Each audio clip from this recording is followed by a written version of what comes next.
الحمد لله رب العالمين وصلي وسلم على المبعوث رحمة للعالمين وعلى آله وصحبه أجمعين أما بعد السلام عليكم ورحمة الله وبركاته مرحبا بالجميع يا إخوة.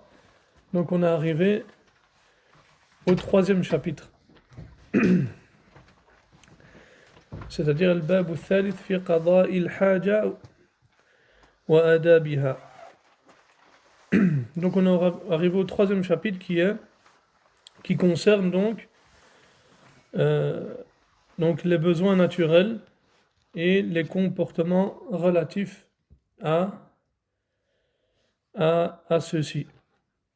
المسألة الأولى الاستنجاء والاستجمار وقيام أحدهما مقام الآخر. Donc le premier point, on va voir l'istinja ou l'istijmar et le fait que l'on peut se suffire d'un des deux. Al-istinja'u izalatul khariji min as-sabilayn bil ma'. Al-istinja c'est quoi? C'est le lavage avec l'eau et cela consiste à enlever ce qui sort des deux orifices avec de l'eau. Ça c'est ce qu'on appelle l'istinja. Wal-istijmaru mashuhu bi tahirin mubahin munqin kal hajari wa nahwi. L'istijmar c'est le lavage avec quelque chose de solide. Et cela consiste à quoi? À essuyer ce qui sort des deux orifices à l'aide de quelque chose de solide qui est pur, permis. Donc ici il nous dit quoi? Yani bitahirin, quelque chose de pur, mubahin, quelque chose de permis, wa munqin, c'est-à-dire quelque chose de nettoyant, comme une pierre ou quelque chose de semblable à cela.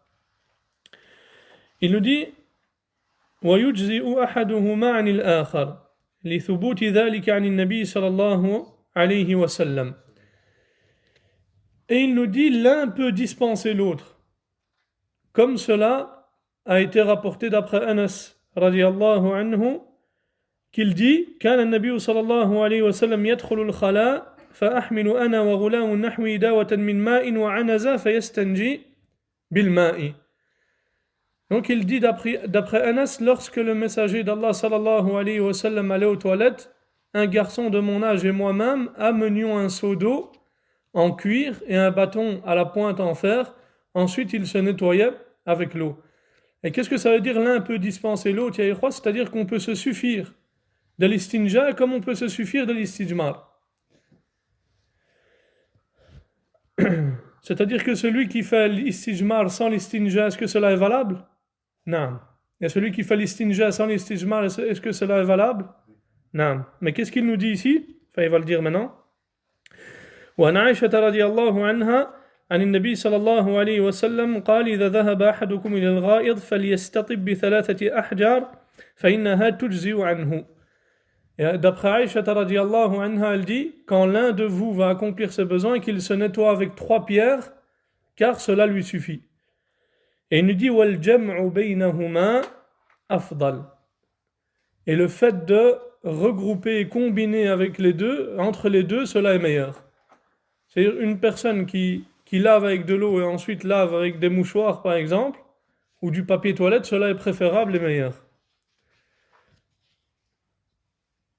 والاستجمار يحصل بالحجارة أو ما يقوم مقامها من كل طاهر منق مباح كمناديل الورق والخشب ونحو ذلك لأن النبي صلى الله عليه وسلم كان يستجمر بالحجارة فيلحق بها ما يماثلها في الإنقاء.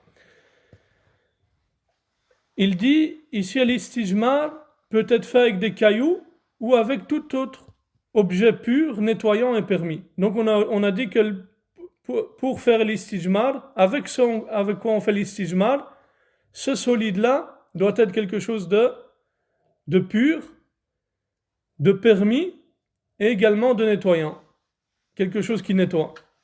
Et ni par exemple ici comme les serviettes en papier et d'autres choses similaires. Et le prophète sallallahu alayhi wa sallam se nettoyait lui avec des cailloux et y associait ce qui servait également à nettoyer. sallallahu alayhi wa sallam. ولا يجزئ في الاستجمار أقل من 3 مسحات لحديث سلمان رضي الله عنه نهانا يعني النبي صلى الله عليه وسلم أن نستنجي باليمين ونستنجي بأقل من 3 أحجار وأن نستنجي برجيع أو عظم. Qu'est-ce qu'il nous dit ici? Il nous dit donc s'essuyer moins de 3 fois avec un élément solide ne suffit pas. Et ici, il ne parle pas, bien sûr, ce qui est voulu ici, ce qui est obligatoire, c'est de faire minimum 3 essuyages. Et non d'utiliser 3 pierres différentes, ou 3 cailloux différents, ou 3 papiers, ou bien 3 mouchoirs, ou comment on peut appeler ça, papier toilette différents. Ce qui est voulu ici, c'est l'essuyage, pas le nombre de papiers. Et cela ne veut pas dire que si l'endroit ne devient pas propre après 3 essuyages, qu'il ne doit plus nettoyer donc la partie qui est touchée par exemple, les excréments ou autres. Il doit continuer jusqu'à ce que l'endroit devienne propre, qu'il nettoie 4, 5 ou 6 fois. Par exemple, ce qu'on comprend de ça, c'est que le minimum, c'est quoi? Par exemple, si maintenant une personne n'a pas d'eau, et elle veut faire l'istijmar. Et cette personne-là, elle nettoie ses parties intimes avec du papier. Si maintenant, après une fois, après un essuyage, le mahal, c'est-à-dire l'endroit qui a été touché par l'impureté, il devient propre. Est-ce que ça suffit ou ça suffit pas? Non, il doit rajouter quoi? 2 essuyages pour que ça en fasse 3. Là, maintenant, après 3 fois, si maintenant il a essuyé 3 fois, et que c'est toujours pas propre, qu'est-ce qu'il doit faire à ce moment-là? Il rajoute. Il y a 4, 5, 6, jusqu'à ce que ça devienne propre. Et le délil ici, sur le hadith de Salman radiallahu anhu, qui dit, le prophète sallallahu alayhi wa sallam nous a interdit de nous laver les parties intimes avec la main droite, de s'essuyer avec moins de 3 pierres, et d'essuyer nos parties intimes avec un crottin ou un os.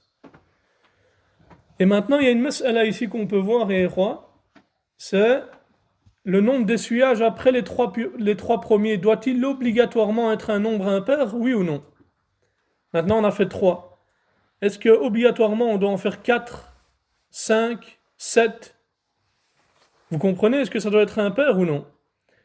Et l'avis prépondérant ici, c'est que cela est recommandé et non obligatoire.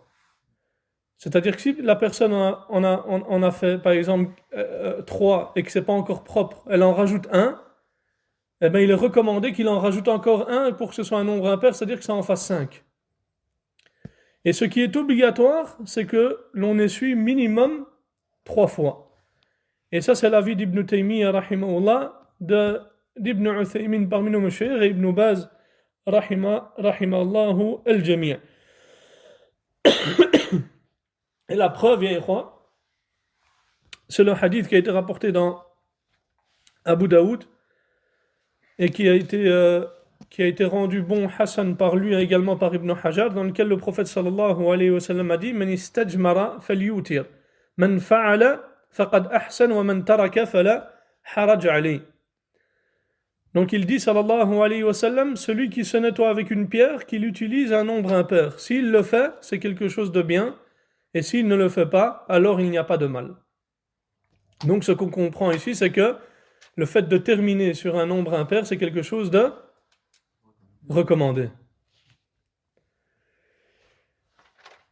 Taïb, maintenant il y a une autre mas'ala, ya ikhwa. Quant à celui maintenant qui combine entre l'eau et les mouchoirs, doit-il obligatoirement faire 3 essuyages? Est-ce qu'il est obligatoire, lui, de faire 3 essuyages, vu qu'il a utilisé l'eau? On va voir ça maintenant. Le Cheikh al-Bassam a dit dans son explication de Boulough al-Maram, rahimahullah, il dit l'interdiction de se nettoyer avec moins de 3 cailloux, ou ce qui remplace les cailloux, est conditionné par l'absence de l'intention d'utiliser de l'eau avec les pierres. Ça veut dire quoi? Yani, ça c'est lui, c'est celui-là qui n'a pas l'intention d'utiliser l'eau.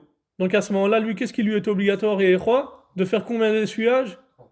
Ça, c'est ce qui est obligatoire. Il dit ensuite, en revanche, s'il a l'intention d'utiliser de l'eau après, il n'y a pas de mal à se contenter de moins de trois cailloux, ce qui prend, ce qui est semblable à cela, car l'objectif ici est de réduire l'impureté sur la zone et non de se purifier complètement. Donc celui qui combine entre l'eau et les mouchoirs, à ce moment-là, lui, qu'est-ce qu'il peut faire? Il peut utiliser, par exemple, faire juste un essuyage. Il n'y a pas de mal, parce que lui, il a l'intention d'utiliser et qu'il a utilisé également de l'eau. المسألة الثانية استقبال القبلة واستدبارها حال قضاء الحاجة. Donc le deuxième point maintenant, ya ikhwa, c'est le fait de faire face à la qibla et de donner son dos, de tourner son dos à celle-ci lors des besoins naturels.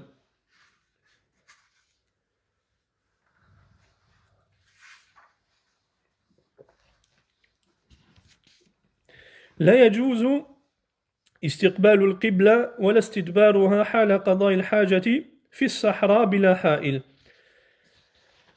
Donc ici, il nous dit il n'est pas permis de faire face à la qibla ou de lui donner son dos, lui tourner le dos lorsqu'on fait ses besoins sur un terrain vague, sans qu'il n'y ait donc une séparation. C'est-à-dire un mur ou bien une chose qui te sépare entre toi et la qibla. En vertu du hadith du prophète sallallahu alayhi wa sallam d'après Abi Ayyub, il dit إذا أتيتم الغائط فلا تستقبلوا القبلة ولا تستدبروها ولكن شرقوا أو غربوا. Ne faites pas face et ne tournez pas le dos à la qibla en déféquant ou en urinant, mais tournez-vous plutôt vers l'est ou l'ouest.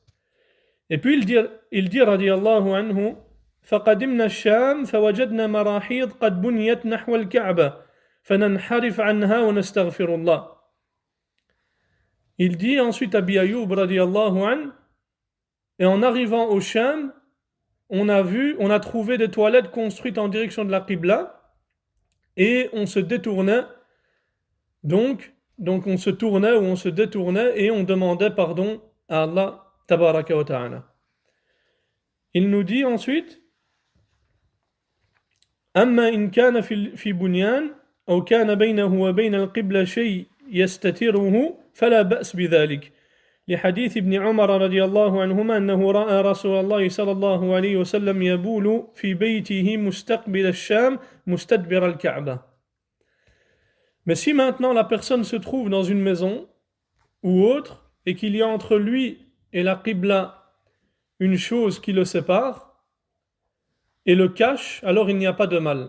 En vertu du hadith d'Ibn Umar radiallahu anhuma, un jour je me suis rendu chez Hafsa et j'ai vu le prophète sallallahu alayhi wa sallam faire ses besoins en faisant face au Sham et en tournant le dos à la Kaaba. Et également il a été rapporté d'Ibn Umar radiallahu anhuma qu'il a mis son chameau entre lui et la Qibla. Ensuite il s'est assis pour uriner en donnant face à la Qibla. Et un parmi les Sahaba a dit, il a dit, oh Aba Abdirrahman, ne nous a-t-il pas été interdit de faire cela? Et il a répondu, radiyallahu anhuma, oui, il nous a plutôt été interdit de faire cela dans un endroit vaste, tel que le désert. Mais s'il y a quelque chose entre toi et la Qibla qui te cache, il n'y a alors pas de mal, et le hadith a été rendu bon par l'imam al-Albani rahmatullahi alayhi. Mais les savants de manière générale, qu'est-ce qu'ils disent? C'est que le meilleur c'est le fait de délaisser cela et ni pour sortir de la divergence. Al-mas'alatu al-thalitha, et parmi les ulama, ils disent subhanallah que le fait que le prophète sallallahu alayhi wa sallam a tourné le dos à la qibla, ça c'était quelque chose qui était spécifique au prophète sallallahu alayhi wa sallam, et ça c'est l'avis de Cheikh Sulayman Ruhaili. Et il le détaille subhanallah dans certains de ses cours, hafidhahullah ta'ala. Mais Allahu alam, l'avis prépondérant c'est que c'est qu'il n'y a pas de mal en raison d'un hadith qui ont été rapportés, dont ceux d'Ibn Umar radiyallahu anhuma. المسألة الثالثة ما يسن فعله لداخل الخلاء. Le troisième point, ce qu'il est recommandé de faire pour celui qui entre aux toilettes. يسن لداخل الخلاء قول بسم الله اللهم إني أعوذ بك من الخبث والخبائث. Il est recommandé de dire, ya ikhwa, comme le hadith qui a été rapporté d'après Anas radiyallahu anhu, que le prophète sallallahu alayhi wa sallam, lorsqu'il entrait aux toilettes, il disait: Oh Allah, je cherche refuge auprès de toi contre les démons mâles et femelles. Et ça, c'est quelque chose de très important. Comme ils disent les ulama, subhanallah, parmi les causes, les plus grandes causes, subhanallah, à cette époque que les djinns touchent les humains, par leur mal, c'est le fait qu'ils oublient de dire cette dua avant de rentrer aux toilettes. Ensuite, il nous dit وعند الانتهاء والخروج يعني غفرانك. Et lorsqu'il sort, il dit غفرانك. C'est je te demande pardon. Et ici, il y a une faïda, je crois que nos meshayikh mentionnent de manière générale, dont Cheikh Ibn Uthaymin rahmatullah alayh. Pourquoi on demande pardon à Allah tabaraka wa ta'ala après avoir fait ses besoins? Yani ça, c'est une mas'ala. Il dit, parmi les ulama, il y en a certains qui disent, lorsqu'on était aux toilettes, on ne pouvait pas évoquer Allah à ce moment-là et à ce moment-là. C'est-à-dire, on n'a pas eu la capacité de le faire. Ça, parmi les ulama, ils disent cela. Alors, on demande pardon à Allah pour ce manquement. Mais Cheikh Ibn Uthaymin, il a répondu à cela. Et c'est là qu'on voit, subhanallah, le fiqh de Cheikh Ibn Uthaymin, rahmatullah alayh. Il dit, rahimahullah, cela mérite réflexion. Yani ce qu'on vient de dire, le fait que les ulama ont dit que, car lorsqu'on était aux toilettes, on ne pouvait pas évoquer Allah, alors on demande pardon à Allah pour ce manquement. Il dit, cela mérite réflexion.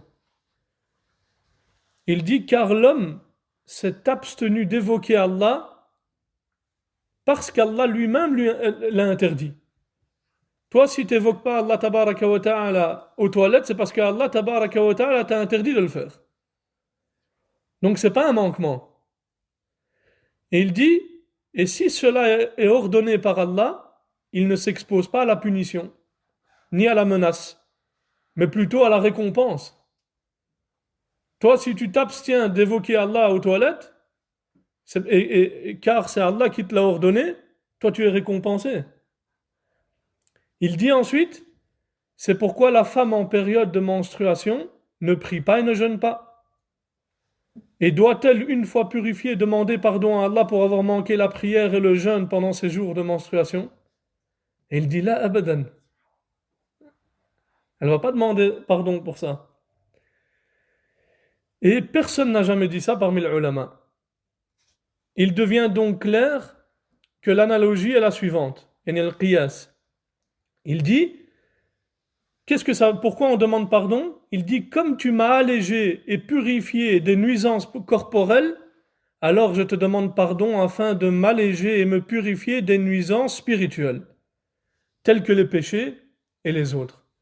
Et ça, c'est ce qui est voulu, par le fait de demander pardon. Et ça, c'est une faïda venant de notre cher rahimahullah rahmatan wasi'a. Ensuite, il nous dit وتقديم رجله اليسرى عند الدخول واليمنى عند الخروج وألا يكشف عورته حتى يدنو من الأرض. Et également, il est recommandé d'entrer aux toilettes en avançant le pied gauche et d'en sortir en avançant le pied droit. Et également, de ne pas découvrir ses parties intimes avant d'être proche du sol. Et ensuite, il nous dit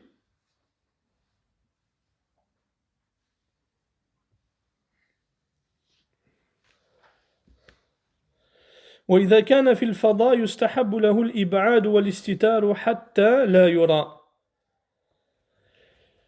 Et s'il est dans un terrain vague, il est conseillé de s'éloigner et de se cacher pour ne pas être vu. Et les preuves de cela, donc وأدلة ذلك كله حديث جابر رضي الله عنه قال خرجنا مع رسول الله صلى الله عليه وسلم في سفر وكان رسول الله صلى الله عليه وسلم لا يأتي البراز حتى يتغيب فلا يرى. Donc, et la preuve de cela, de ce qu'on a mentionné donc précédemment, est le hadith de Jabir radiallahu anhu qui dit nous sommes sortis en voyage avec le messager d'Allah sallallahu alayhi wa sallam et il ne se rendait aux toilettes jusqu'à ce qu'il s'éloigne des regards pour ne pas être vu. Et d'après Ali radiallahu anhu, il dit le voile qu'il y a entre les yeux des djinns et la nudité des enfants de Adam est que lorsque l'un d'entre eux enlève ses vêtements, il dit Bismillah.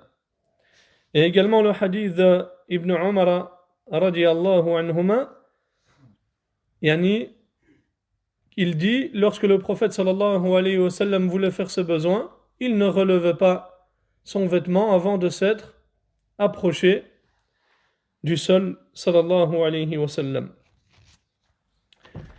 والمسألة الرابعة ما يحرم فعله على من أراد قضاء الحاجة. Donc le quatrième point, ce qu'il est interdit de faire pour celui qui veut faire ses besoins. Il nous dit يحرم البول في الماء الراكد لحديث جابر عن النبي صلى الله عليه وسلم أنه نهى عن البول في الماء الراكد.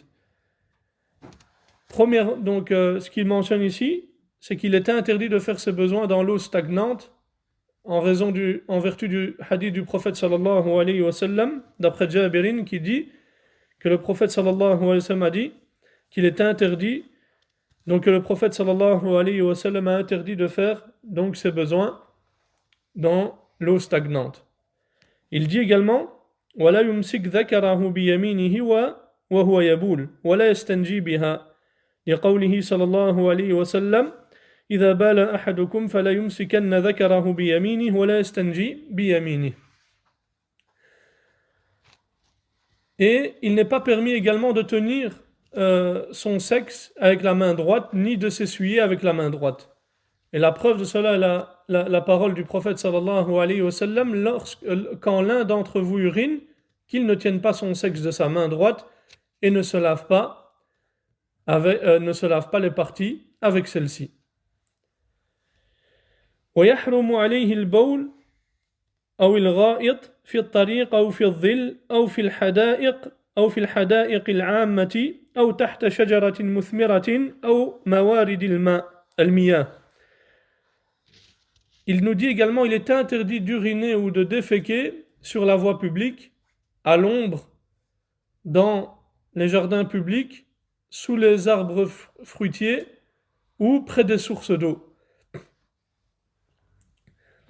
Et en vertu du hadith du prophète sallallahu alayhi wa sallam d'après Abi Hurayra radiyallahu anhu, il dit ittaqu al-mala'in al-thalath al-baras fi al-mawarid wa qari'at al-tariq wa al-dhil. Il dit craignez les trois grandes causes de malédiction, le fait de déféquer dans les ressources naturelles, au milieu de la route et l'ombre. Et il a été également rapporté dans le hadith d'Abi Hurayra radiyallahu anhu que le prophète sallallahu alayhi wa sallam a dit ittaqu al-la'anayn. qalu wa man la'anan ya Rasulallah qala alladhi yatakhalla fi tariq an-nas aw fi dhillihim.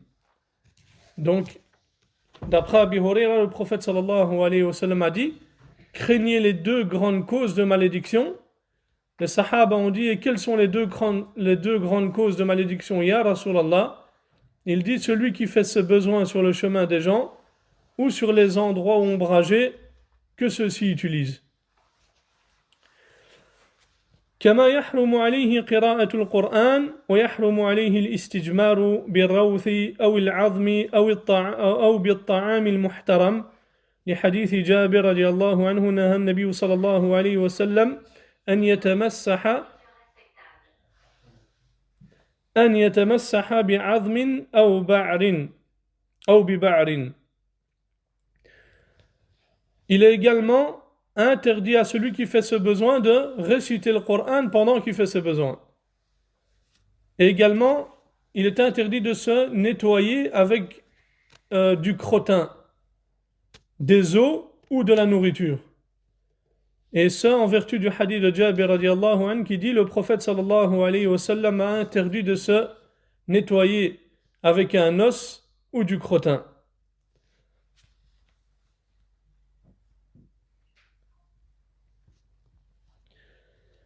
Et il a été également rapporté dans le hadith d'Abi Hurayrata radiallahu anhu qui a été rapporté par Ad-Daraqutni dans lequel le prophète sallallahu alayhi wa sallam lorsqu'il a dit, il a mentionné les os et les crottins, il dit innahuma la yutahhiran.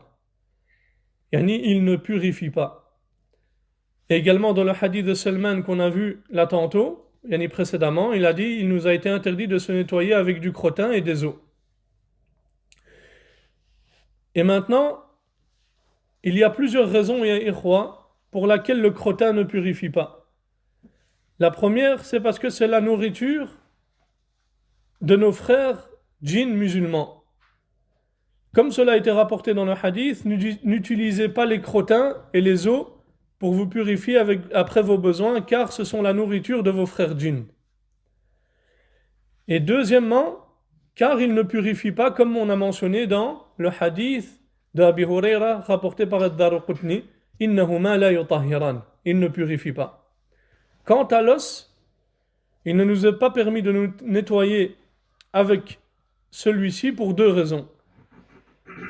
Premièrement, car l'os vient d'un animal qui a été égorgé de manière légiférée, ou également, ou bien soit par une bête morte.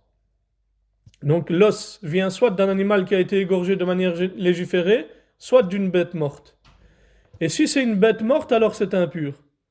Et si c'est un animal qui a été égorgé de manière légiférée, alors c'est la nourriture de nos frères parmi les djinns musulmans, comme cela a été rapporté dans le hadith. N'utilisez pas les crottins et les os pour vous purifier après vos besoins, car ce sont la nourriture de vos frères djinns. Et deuxièmement, pourquoi on ne peut pas les utiliser? Qu'est-ce qu'on a mentionné? Le hadith d'Abi Hurayrata radiallahu anhu qui a été rapporté par Ad-Daraqutni dans lequel le prophète sallallahu alayhi wa sallam a dit innahuma la yutahhiran. Yani il ne purifie pas. Il nous dit également ويحرم قضاء الحاجة بين قبور المسلمين قال النبي صلى الله عليه وسلم. Ici il dit il est aussi interdit de faire ses besoins entre les tombes des musulmans. Et le prophète sallallahu alayhi wa sallam a dit respecte-t-il la moindre chose celui qui ose faire ses besoins entre les tombes ou en plein marché?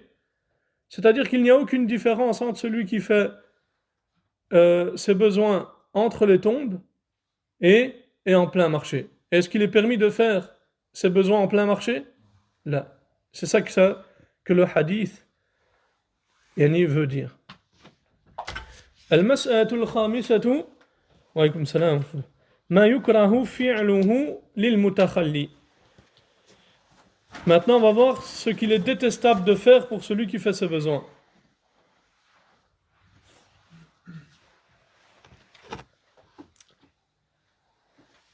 On a encore le temps là en bas. يكره حال قضاء الحاجة استقبال مهب الريح بلا حائل لئلا يرتد البول إليه ويكره الكلام فقد مر رجل والنبي صلى الله عليه وسلم يبول فسلم عليه فلم يرد عليه صلى الله عليه وسلم. Premièrement, donc, qu'est-ce qu'il dit? Il est déconseillé lorsqu'on fait ses besoins de faire face au vent sans qu'il n'y ait quelque chose qui nous protège ou qui fait obstruction à celui-ci pour éviter que l'urine ne revienne sur soi ou vers soi. Il est également déconseillé de parler lorsqu'on fait ses besoins, comme lorsqu'un homme qui est passé auprès du prophète sallallahu alayhi wa sallam et lui a passé le salam, le prophète sallallahu alayhi wa sallam ne lui a pas répondu. نعم ويكره أن يبول في شق ونحوه. Il est également déconseillé d'uriner dans une crevasse ou quelque chose de similaire, c'est-à-dire dans un trou. Conformément au hadith de Qatada radiyallahu anhu, d'après Abdullah ibn Serjis, qui dit le prophète sallallahu alayhi wa sallam a interdit d'uriner dans un terrier. Et Qatada a été interrogé à ce sujet et on dit que ce sont les habitations des djinns. Et il nous dit également, de plus on ne peut pas être à l'abri qu'il y ait dans ce trou un animal à qui on pourrait porter préjudice. Ou bien que ce trou également soit habité par des djinns à qui l'on pourrait porter préjudice également. Et également, il est déconseillé de rentrer aux toilettes avec quelque chose qui contient le nom d'Allah tabaraka wa ta'ala, sauf en cas de nécessité. Comme il a été rapporté que le prophète sallallahu alayhi wa sallam kana idha dakhala al-khala wada'a khatamah.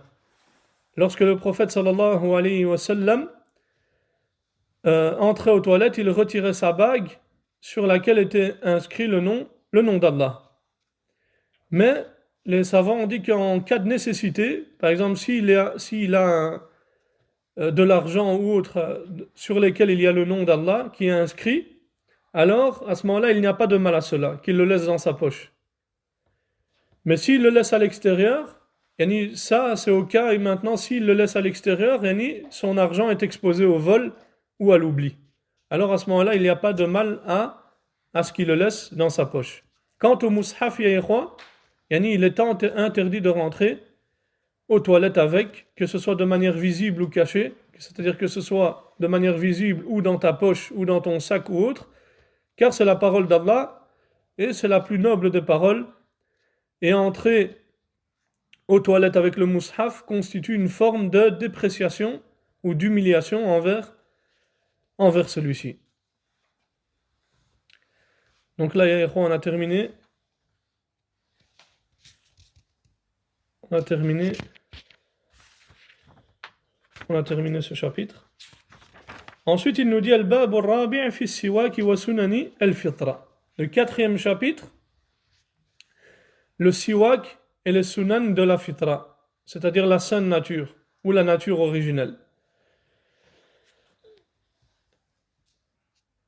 Il nous dit donc le siwak huwa isti'malu 'udin aw nahwihi fil asnani أو اللثة لإزالة ما يعلق بهما من الأطعمة والروائح.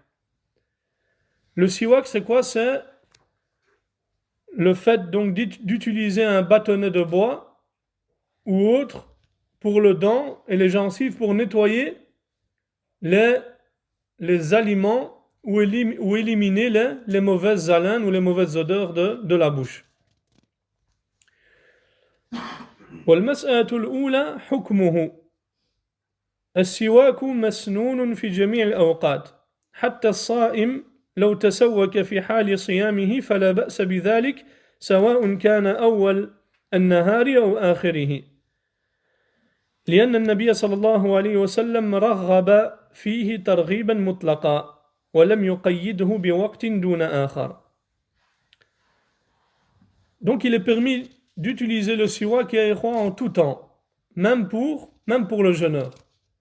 Et il n'y a pas de mal à ce qu'il l'utilise, que ce soit au début ou en fin de journée. Et le prophète sallallahu alayhi wa sallam a encouragé le fait de l'utiliser de manière absolue. C'est-à-dire, il n'a pas restreint cela à un moment spécifique. Et le prophète sallallahu alayhi wa sallam a dit As-siwaku matharatun lil fam mardatun lir-rabb. Donc le siwak est une purification pour la bouche ainsi qu'une satisfaction du Seigneur ou un agrément du Seigneur. وعن ابن عباس رضي الله عنهما قال صلى الله عليه وسلم لولا أن أشق على أمتي لأمرتهم بالسواك عند كل صلاة. Et le prophète sallallahu alayhi wa sallam a dit également, si je ne craignais pas de mettre ma communauté dans la gêne, je leur aurais imposé le siwak avec chaque prière. Maintenant, il y a une mas'ala qu'on peut... On va la mentionner un peu plus tard. والمسألة الثانية متى يتأكد. Donc le deuxième point, à quel moment son utilisation est plus recommandée. Il nous dit ويتأكد عند الوضوء. طيب, il nous dit son utilisation donc est plus recommandée lors des ablutions. Maintenant, c'est à quel moment qu'on utilise le siwak lors des ablutions. Les quatre madhhabs sont d'accord pour dire que le fait d'utiliser le siwak pendant les ablutions est une sunna. Et ils sont d'accord sur cela. Et la majorité des savants disent qu'il est recommandé de l'utiliser au moment de l'madmada. C'est quoi le madmada, ya ikhwa? Non, au moment où on met l'eau dans sa bouche. Donc c'est à ce moment-là qu'il est sunna, donc recommandé d'utiliser le siwak. Qu'est-ce qu'il nous dit ensuite? Il nous dit lors du réveil, également il est recommandé. Également lorsque la laine de la bouche change, lors de la lecture du Coran et lors de chaque prière. Il est également recommandé en entrant à la mosquée ou également chez soi. Comme dans le hadith qui a été rapporté par Miqdam ibn Shurayh, d'après son père, il dit سألت عائشة رضي الله عنها قالت بأي شيء كان يبدأ النبي صلى الله عليه وسلم إذا دخل بيته قالت بالسواك. Donc il dit, j'ai demandé à Aïcha par quoi commençait le prophète sallallahu alayhi wa sallam lorsqu'il est entré chez lui. Elle a répondu par le siwak. Et également l'utilisation du siwak est recommandée après un long silence. Parce que de manière générale, comme lorsque la personne donc se tait pendant un long moment, de manière générale son haleine change. Et également pour atténuer le jaunissement dentaire. Et il n'y a de doute que le musulman est tenu de se présenter de la manière la plus propre et soignée au moment où il s'apprête à accomplir un acte d'adoration et à se rapprocher d'Allah tabaraka wa ta'ala. Et ça, c'est quelque chose d'important. Comme quand tu vas à Akhil Karim, quand tu vas au travail ou quand tu vas à un rendez-vous, tu te soignes, tu tiens à ton apparence. C'est la même chose lorsque tu accomplis ta prière. Car tu es devant Allah tabaraka wa ta'ala. Donc il convient à ce moment-là de donc veiller à son apparence.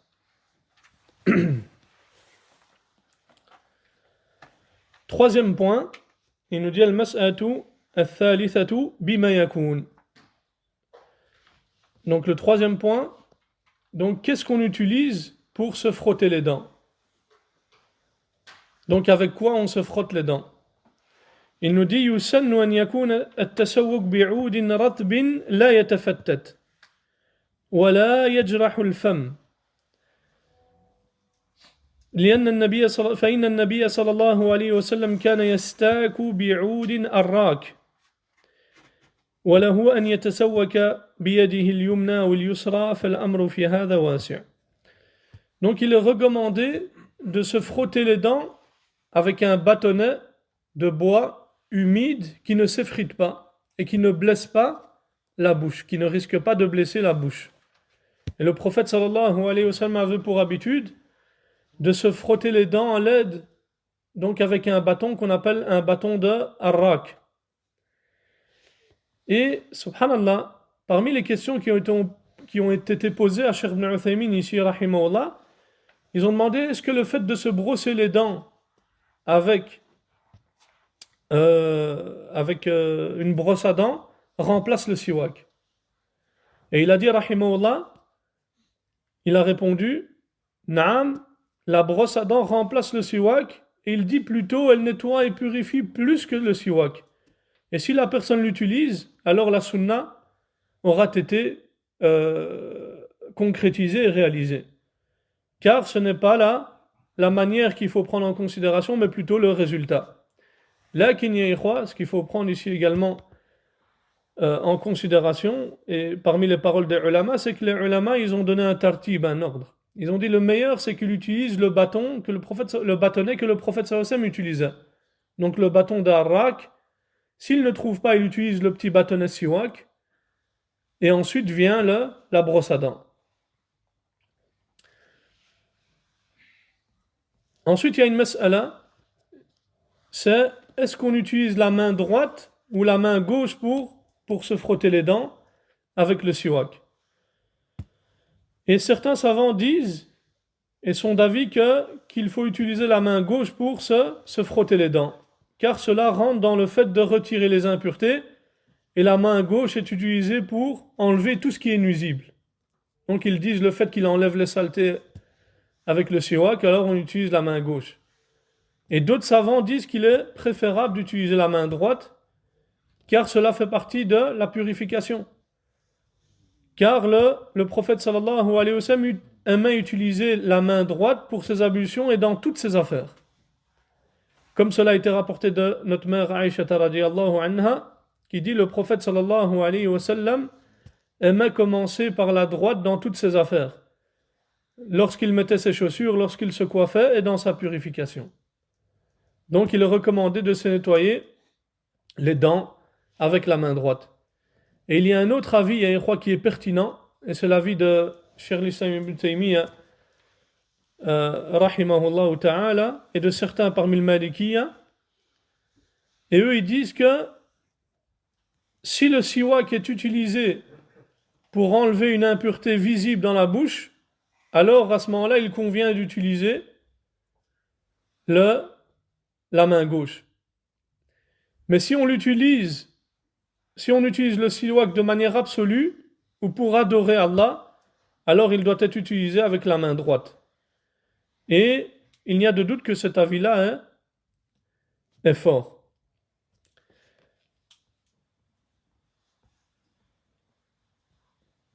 Donc, et le Cheikh Suleiman, quand il fait le tarjih ici, il dit, soit on dit qu'il est préférable d'utiliser la main droite dans tous les cas, parce que c'est une adoration. Donc, car cela fait partie de la purification que le prophète sallallahu alayhi wa sallam aimait effectuer et appliquer avec la main droite. Soit on applique la distinction, comme on vient de mentionner, qui est l'avis de Cheikh ibn Uthaymin. Donc, si on enlève ce qui est nuisible, alors à ce moment-là, on utilise quelle main? La gauche. Et si on l'utilise de manière absolue, la droite. Et ça, c'est l'avis de Cheikh l'Islam ibn Taymiyyah, rahimahullah ta'ala. المسألة الرابعة فوائد السواك. Donc maintenant on va voir les bénéfices et les mérites du siwak. Et ومن أهمها ما ورد في الحديث السابق أنه مطهرة للفم في الدنيا ومرضاة للرب في الآخرة. Et parmi les points les plus importants, il y a ce qui a été mentionné dans le hadith précédent, c'est que le siwak purifie la bouche dans ce bas monde et est une purification de la bouche dans ce bas monde et un agrément du Seigneur pour le Seigneur dans l'au-delà. Et donc, qu'est-ce qu'il faut? C'est qu'il convient aux musulmans ici de veiller à appliquer cette sunna et de ne pas la délaisser, car elle comporte de nombreux bienfaits. Et malheureusement, subhanallah, c'est que chez certains musulmans maintenant, il se peut qu'une longue période s'écoule, même un mois voire plus, sans qu'ils n'utilisent le siwak, que ce soit par négligence, par paresse ou par ignorance. Et celui qui est dans cette situation passe à côté d'une grande récompense et de nombreux bénéfices en raison du fait d'avoir délaissé cette sunna à laquelle le prophète sallallahu alayhi wa sallam était assidu. Et subhanallah, peu s'en fallait pour que le prophète sallallahu alayhi wa sallam ne la rende obligatoire à sa communauté s'il n'avait pas craint pour eux la difficulté. Et les savants ont mentionné également d'autres bénéfices du siwak, comme par exemple le fait que ça solidifie les dents, que ça renforce les gencives, que ça améliore la voix et donne également de la vigueur à la personne. Al-mas'alatul khamisatu sunanu al-fitra. وتسمى أيضا خصال الفطرة وذلك لأن فاعلها يتصف بالفطرة التي فطر الله الناس عليها واستحبها لهم ليكونوا على أحسن هيئة وأكمل صورة. Maintenant, la cinquième question, c'est les sunan relatives à la sainte nature. Et on termine par cela, Inch'Allah. Naam. Et on l'appelle également les caractéristiques de la sainte nature, ou de la nature sainte. Car celui qui les accomplit se caractérise par cette nature sainte avec laquelle Allah Tabaraka wa Ta'ala a créé les gens et par laquelle il a aimé qu'ils soient caractérisés, afin qu'ils se présentent sous la meilleure apparence. Et d'après Abi Hurayrata radiyallahu anhu,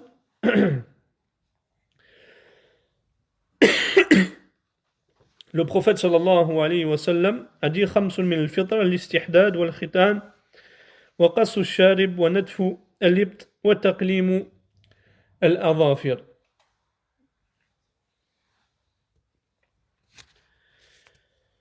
Donc il dit sallallahu alayhi wa sallam, 5 choses procèdent ou bien font partie de la sainte nature: le rasage donc du pubis, la circoncision, le fait de tailler la moustache, l'épilation des poils des aisselles et la coupe des ongles.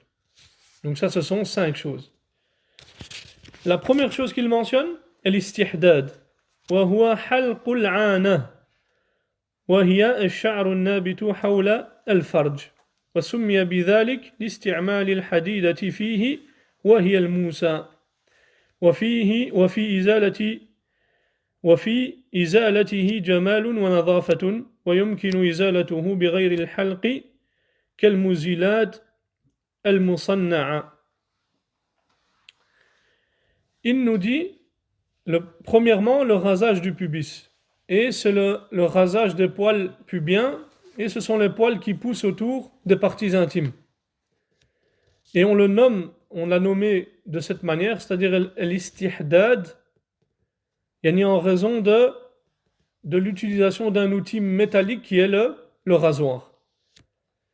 Et le fait de raser ces poils-là relève de la beauté et de la propreté. Et il est également possible et permis de les enlever avec d'autres choses que le rasage, comme les rasoirs électriques et autres que cela. ثانيا الختان وهو إزالة الجلدة التي تغطي الحشفة حتى تبرز الحشفة. Et c'est quoi ici? وهذا في حق الذكر.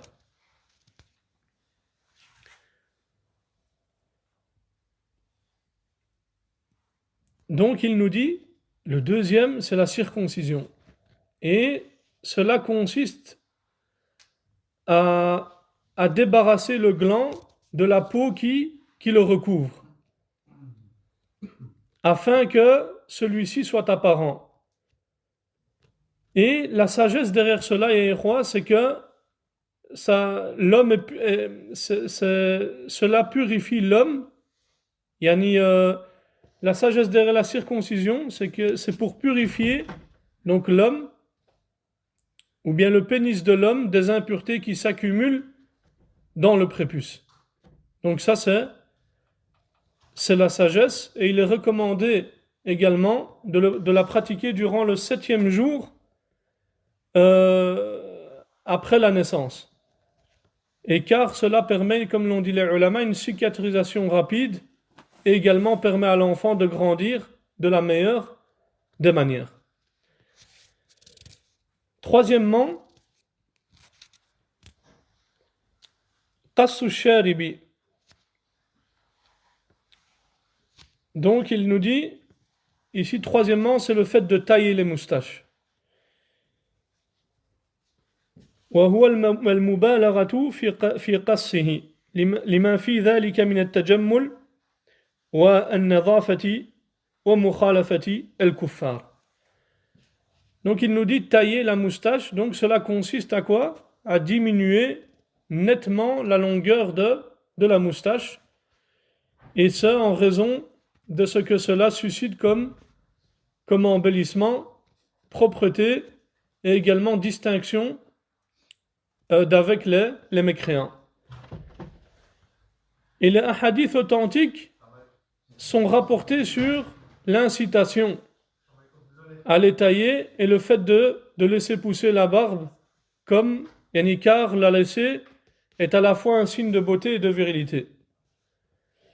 Et malheureusement, subhanallah, à notre époque, on voit de nombreuses personnes, subhanallah, inverser la chose. C'est-à-dire qu'ils laissent pousser leur moustache tout en rasant leur barbe ou en la diminuant. Et en réalité, tout cela s'oppose à la sunna du prophète sallallahu alayhi wa sallam et aux ordres à propos de donc l'obligation de laisser pousser la barbe. Et le prophète sallallahu alayhi wa sallam a dit dans le hadith authentique, il dit sallallahu alayhi wa sallam, jazzu al-shawarib wa arkhu al-luha wa khalifu al-majus. Il dit sallallahu alayhi wa sallam, taillez vos moustaches, laissez pousser vos barbes et distinguez-vous des majus, c'est-à-dire des adorateurs du feu. Et d'après Abi Hurayra radiyallahu anhu, lorsque les deux messagers de Kisra se sont rendus auprès du prophète sallallahu alayhi wa sallam, et il a vu que ces deux messagers avaient leurs moustaches longues et leurs joues rasées. Et le prophète sallallahu alayhi wa sallam les a alors réprimandés pour cela. Et il a dit, sallallahu alayhi wa sallam, malheur à vous, qui vous a ordonné cela? Et eux ont dit, celui qui nous a ordonné cela, c'est notre Seigneur Kisra. Et il voulait dire par cela leur Seigneur Kisra. Alors le prophète sallallahu alayhi wa sallam lui a dit quoi? Moi, mon Seigneur m'a plutôt ordonné de laisser pousser ma barbe et de tailler ma moustache. Et ce qu'il faut savoir ici à Irois, c'est qu'il n'y a aucune divergence entre les savants pour dire qu'il est interdit de raser la barbe. Et Ibn Hazm rahimahullah a dit, les savants sont unanimes sur le fait qu'il est interdit de raser l'ensemble de la barbe. Ici, on ne parle pas du fait de tailler. Quelqu'un qui taille sa barbe n'est pas comme celui qui la rase. Et il dit l'ensemble de la barbe. Pourquoi? Car la majorité des savants sont d'avis. Non, ici quand il parle de l'ensemble de la barbe, donc c'est le fait de la raser. Et il y a également une partie des savants qui disent qu'il est permis d'enlever ce qui dépasse du poignet. Donc ça, il y a une partie des ulama qui disent que c'est permis. Comme cela a été rapporté de certains compagnons du prophète sallallahu alayhi wa sallam. Quant au fait de la raser, il n'y a pas de divergence entre les savants. Même s'il y a certains parmi le mutaakhiroun, parmi les shafi'iyya qui sont venus avec des aqwal, là qui est shafi'i rahimahullah, lui disait que c'était interdit de raser sa barbe. Donc les quatre écoles sont d'accord sur le fait qu'il est interdit de se raser la barbe. Et chez les Ahnaf, il y a Ibn Abidin al-Hanafi qui a dit, quant au fait d'enlever de la barbe ce qui ne dépasse pas du poignet, comme le font certains occidentaux et certains hommes efféminés, ceci n'a été autorisé par personne. Ça c'est l'avis de qui, Yaïkhwa? De l'Ahnaf. Chez le Maliki, Ibn Abd al-Bar a dit quoi? Il est interdit de raser la barbe et ne le fait que les efféminés parmi les hommes. Ça c'est Ibn al-Bar. C'est le Maliki qui dit ça, c'est pas Abdullah al-Albani. C'est Ibn Abd al-Bar. Et Ad-Dusuqi a dit, il est interdit à l'individu de raser la barbe et la moustache, et il faut sanctionner ceux qui le font. Et chez Shafi'iyya, Ibn al-Rif'a a dit dans le Hashiya d'Al-Kafiya, il dit, l'imam Shafi'i a certes énoncé dans son livre Al-Umm l'interdiction de raser la barbe. Et chez le Hanabila, Ibn Taymiyyah a dit, il est interdit de raser la barbe. Et il dit aussi, il est interdit de raser la barbe en raison d'un hadith authentique et personne ne l'a autorisé. Et l'imam Al-Albani rahimahullah a dit, il y a dans le fait de se raser la barbe plusieurs péchés. Premièrement, le changement de la création d'Allah tabaraka wa ta'ala. Et Allah dit dans le Coran وَلَآمُرَنَّهُمْ فَلَيُغَيِّرُنَّ خَلْقَ اللَّهِ. Traduction du sens rapproché du verset, je leur commanderai et ils altéreront la création d'Allah. Il y a donc une obéissance à Shaitan et une désobéissance à Allah dans le fait de se raser la barbe. Deuxièmement, il y a une désobéissance au prophète sallallahu alayhi wa sallam. Et Allah dit dans le Coran وَمَن يُشَاقِقِ الرَّسُولَ مِن بَعْدِ مَا تَبَيَّنَ لَهُ الْهُدَى وَيَتَّبِعْ غَيْرَ سَبِيلِ الْمُؤْمِنِينَ نُوَلِّهِ مَا تَوَلَّى وَنُصْلِهِ جَهَنَّمَ وَسَاءَتْ مَصِيرًا. Et quiconque fait scission d'avec le messager après que le droit chemin lui est apparu et suit un sentier autre que celui des croyants, alors nous le laisserons comme il s'est détourné et le précipiterons dans l'enfer, et quelle mauvaise destination. Troisièmement, il y a une ressemblance aux mécréants. Et le prophète sallallahu alayhi wa sallam a dit Khaliful mushrikin. Yani différenciez-vous des polythéistes, laissez pousser vos barbes et taillez vos moustaches. Quatrièmement, il y a une ressemblance aux femmes. Et le prophète sallallahu alayhi wa sallam, comme il a été mentionné dans le hadith, a maudit les hommes qui ressemblent aux femmes et les femmes qui ressemblent aux hommes. Et ensuite, on a quatrièmement taqlimul adhafir. Donc le fait de couper ses ongles. Et qu'est-ce qui est voulu par le fait de couper ses ongles? Ça consiste à les couper de sorte à ne pas les laisser s'allonger. Et le fait de les couper les rend plus beaux et permet d'enlever également les saletés qui s'accumulent en dessous. Et malheureusement, subhanallah, lorsqu'on voit dans certains pays musulmans, et également certains musulmans, ils contredisent maintenant cette sunna prophétique. Et ils se laissent pousser les ongles ou bien l'ongle d'un doigt précis. Et ça, on le voit pour les frères qui vont en Égypte. Les Égyptiens, ils laissent pousser l'ongle du petit doigt, subhanallah. Pourquoi? Allahu alam. Je ne sais pas pourquoi. C'est gratté. Ça y est? C'est gratté ou pour... Il y a un frère, il dit c'est pour se gratter. Allah, il dit non, il dit... La hawla wa la quwwata illa billah. Il n'a pas trouvé autre chose, subhanallah. Et donc, tout cela relève de ce que le diable embellit à l'homme de faire. Et également,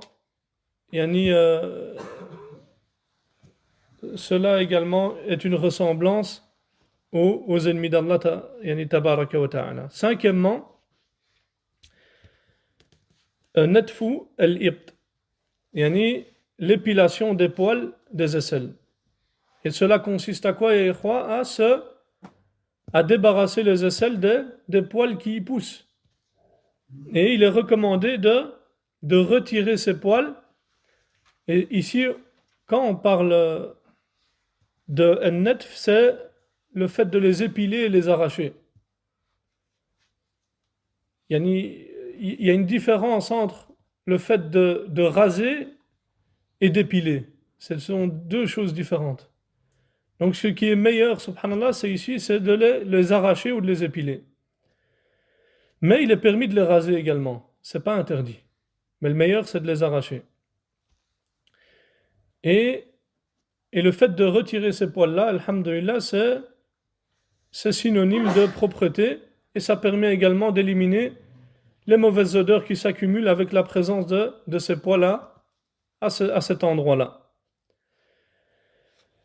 Et on ajoute également à ces sunan et également l'utilisation du siwak, également al-madmada wal-istinshaq, donc l'inspiration d'eau par le nez et le rinçage de la bouche, également le fait de nettoyer les articulations des doigts dans lesquelles s'accumule la saleté, et le lavage des parties au moyen de l'eau. Et il y a le hadith d'Aïcha radiyallahu anha qui a été rapporté dans cela, dans lequel elle dit radiyallahu anha, 10 actes font partie de la sainte nature. Tailler la moustache, laisser pousser la barbe, utiliser le siwak, l'inspiration de l'eau par le nez, couper les ongles, nettoyer les articulations des doigts, l'épilation des aisselles le rasage des poils pubiens et le lavage des parties au moyen, donc et le lavage des parties. Donc au moyen d'eau. Ensuite, il dit, dans le hadith de Mus'ab ibn Shayba, il dit, il y a un des rouat qui rapporte le hadith, il dit وَنَسِيتُ الْعَاشِرَ إِلَّا أَن تَكُونَ الْمَضْمَضَةِ. C'est-à-dire, j'ai oublié le 10e, sauf s'il s'agit du rinçage de la bouche, c'est-à-dire al-madmada. Et on a une dernière mas'ala avant de terminer, car aujourd'hui on a pris, mashallah, on barik de votre temps. Maintenant, quelle est la limite du temps qu'il ne faut pas dépasser? Parce que maintenant on a vu que c'était une sunna de faire tout ça, mais maintenant est-ce qu'il y a un temps à respecter ou non? Et là, il y a un hadith du prophète sallallahu alayhi wa sallam qui a été rapporté dans cela, dans lequel il dit concernant le fait de tailler la moustache, de se couper les ongles, de se raser les poils pubiens et de s'épiler les aisselles, le prophète sallallahu alayhi wa sallam nous a mis comme limite de temps de ne pas dépasser 40 jours. Donc voilà, on termine par cela. Ya ikhwa, jazakumullahu khayran. Hada wa sallallahu ala nabiyyina Muhammad wa ala alihi wa sahbihi wa sallam. Jazakumullahu khayran.